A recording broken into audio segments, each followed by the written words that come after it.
Welcome to our channel. Today we how to log into Google Workspace for organizing work samples for LinkedIn. Easy tutorial step by step clearly.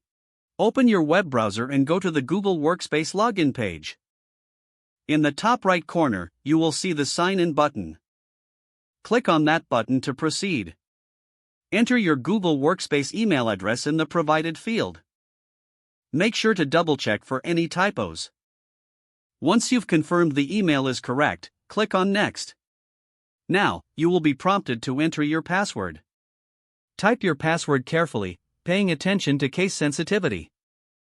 If you want to stay signed in, check the box labeled Remember Me.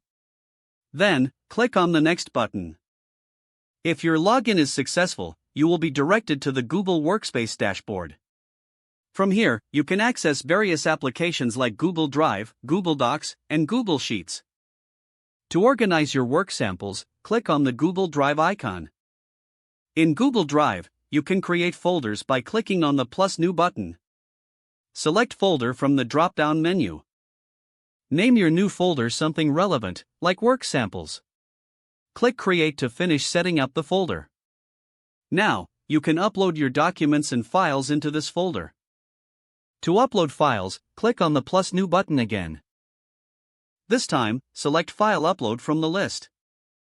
Choose the work samples you want to upload from your computer. Once selected, click Open to start the upload process. You will see a progress bar indicating the upload status. After the upload completes, your files will appear in the designated folder.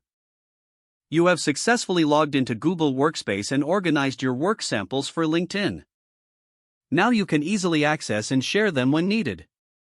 If the page does not load, refresh the browser or try again in a private or incognito window.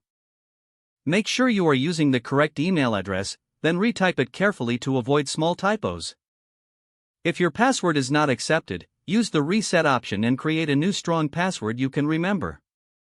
Check your spam folder for verification or security emails, then complete any requested confirmation steps. Enable two-factor authentication if available to improve account security and reduce unauthorized access risk.